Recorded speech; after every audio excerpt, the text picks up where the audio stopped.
warahmatullahi wabarakatuh. Kami dari kelompok 4, jurusan Perbankan Syariah B semester 4 yang beranggotakan Sofi Putri Maidini, Yuhyi, Intan Nur Afifah, dan yang terakhir saya sendiri, Liana Sriwulandari. Kami di sini akan mempresentasikan hasil diskusi kami yang berjudul Kinerja Keuangan Bank untuk memenuhi tugas struktur pada mata kuliah Manajemen Treasury. Langsung saja, sekidot. Kinerja keuangan dan kesehatan bank. Yang pertama, kriteria kinerja keuangan bank. A. Pengertian kinerja keuangan. Gambaran kondisi keuangan perusahaan pada suatu periode tertentu, baik aspek penghimpunan dana maupun penyaluran dana yang biasanya diukur dengan indikator kecukupan modal, likuiditas, dan profitabilitas. B. Pengukuran kinerja keuangan. Kualifikasi dan efisiensi serta efektivitas perusahaan dalam pengoperasian bisnis selama periode akuntansi, dan pengukuran kinerja ini digunakan perusahaan untuk melakukan perbaikan di atas kegiatan operasionalnya agar dapat bersaing dengan perusahaan lain. C. Penilaian kinerja keuangan. Bagi investor digunakan untuk mengukur apakah mereka akan mempertahankan investasi mereka di perusahaan tersebut atau mencari alternatif lain. Bagi perusahaan untuk mengukur prestasi yang dicapai dalam periode tertentu, untuk melihat kinerja organisasi secara keseluruhan sebagai dasar penentuan strategi perusahaan yang akan datang, dan yang terakhir penentuan kebijaksanaan penanaman modal. Yang kedua, kesehatan bank. Menurut Budi Santoso dan Triandaru, kesehatan bank ialah kemampuan suatu bank untuk melakukan kegiatan operasionalnya perbankan secara normal dan mampu memenuhi semua kewajibannya dengan baik dan dengan cara yang sesuai dengan peraturan yang berlaku. Tingkat kesehatan bank dinilai atas berbagai aspek yang berpengaruh terhadap kondisi dan perkembangan suatu bank, yang meliputi permodalan, kualitas aktiva produktif, manajemen, rehabilitas, dan likuiditas atau camel. Faktor yang dapat menggugurkan penilaian kesehatan bank menjadi tidak sehat yaitu persisian intern, campur tangan pihak di luar manajemen bank, windows dressing, praktek bank dalam bank atau bank in bank, kesulitan uang, praktek perbankan lain yang dapat membahayakan kelangsungan usaha bank. Tujuan pembuatan laporan keuangan bank. Pada dasarnya, laporan keuangan dimaksudkan untuk menyediakan informasi keuangan suatu perusahaan pada periode tertentu yang digunakan oleh pihak yang berkepentingan sebagai bahan pertimbangan pengambilan keputusan ekonomi, sehingga sudah diketahui bahwa laporan keuangan yang dibuat memiliki tujuan tertentu. Menurut IAI, dalam PSAK nomor 1 tahun 2005, tujuan dari laporan keuangan bank adalah menyediakan informasi yang menyangkut posisi keuangan, kinerja, serta perubahan posisi keuangan yang bermanfaat bagi sebagian besar pemakai dalam pengambilan keputusan. Jadi, secara umum, laporan keuangan bertujuan untuk memberikan informasi keuangan suatu perusahaan baik pada tertentu ataupun pada periode tertentu. Jenis-jenis laporan keuangan. Menurut Kasmir, jenis-jenis laporan keuangan terbagi menjadi 5 macam, yaitu 1. Neraca. Neraca merupakan laporan yang menunjukkan posisi keuangan suatu perusahaan pada tanggal tertentu. Arti dari posisi keuangan yang dimaksudkan adalah posisi jumlah dan jenis aktiva dan pasiva suatu perusahaan. 2. Laporan laba rugi. Laporan laba rugi merupakan laporan yang menggambarkan hasil usaha suatu perusahaan dalam suatu periode tertentu. Dalam laporan ini tergambar jumlah pendapatan dan sumber-sumber pendapatan yang diperoleh.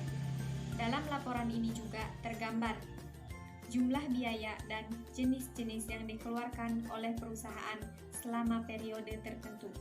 3. Laporan perubahan modal. Laporan perubahan modal merupakan laporan yang berisi jumlah dan jenis modal yang dimiliki saat ini. Dalam laporan ini juga menunjukkan perubahan modal dan sebab-sebab terjadinya perubahan modal di perusahaan. 4. Laporan arus kas. Laporan arus kas merupakan laporan arus kas masuk dan arus kas keluar di perusahaan. Arus kas masuk berupa pendapatan dan pinjaman dari pihak lain, sedangkan arus kas keluar merupakan biaya-biaya yang dikeluarkan oleh perusahaan. Baik arus kas masuk maupun arus kas keluar dibuat untuk periode tertentu. 5. Catatan atas laporan keuangan. Catatan atas laporan keuangan merupakan laporan yang berkaitan dengan laporan keuangan yang disajikan. Tujuannya adalah agar pengguna laporan keuangan dapat memahami dengan jelas data keuangan. Adapun laporan keuangan Bank Syariah menurut PSAK nomor 101 sebagaimana laporan keuangan lainnya, yaitu 1. Neraca atau laporan posisi keuangan, 2. Laporan laba rugi, 3. Laporan arus kas, 4. Laporan perubahan ekuitas, 5. Laporan sumber dan penggunaan dana zakat, 6. Laporan sumber dan penggunaan dana kebajikan, 7. Catatan atas laporan keuangan. C. Analisis rasio keuangan. Analisis rasio keuangan adalah bentuk analisis untuk mengukur kinerja perusahaan berdasarkan data perbandingan yang ditulis dalam laporan keuangan seperti laporan neraca, laba rugi, arus kas dalam satu periode tertentu. Nah, analisis rasio keuangan ini digunakan oleh dua pengguna utama. Yang pertama investor, yaitu untuk melihat atau menilai apakah perusahaan tersebut merupakan investasi yang bagus atau tidak dengan membandingkan rasio keuangan antar perusahaan dan antar industri. Yang kedua, manajemen, yaitu untuk menentukan seberapa baik kinerja perusahaan tersebut untuk mengevaluasi kemana perusahaan dapat memperbaiki diri.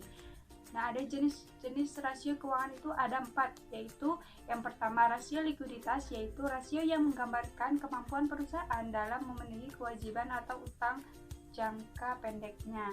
Artinya bahwa apabila perusahaan tersebut tiba-tiba bangkrut atau ditagih, maka perusahaan tersebut akan mampu tidak dalam memenuhi utang tersebut yang sudah jatuh tempo.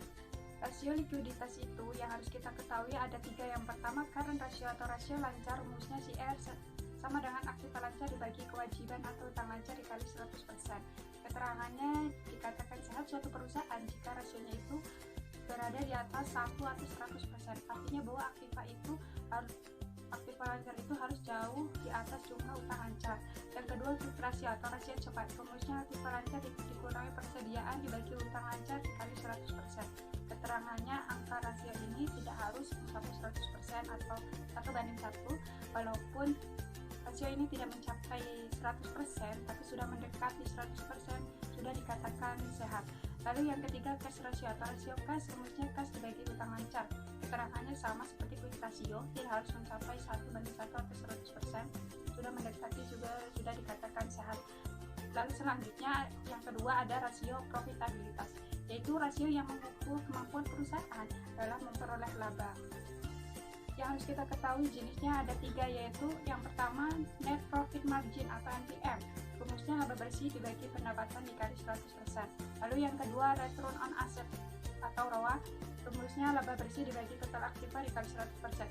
Yang ketiga return on equity atau ROE, rumusnya laba bersih dibagi rata-rata ekuitas dikali 100%. Lalu selanjutnya yang ketiga ada rasio solvabilitas, yaitu rasio yang mengukur sejauh mana kebutuhan keuangan perusahaan dibiayai oleh hutang.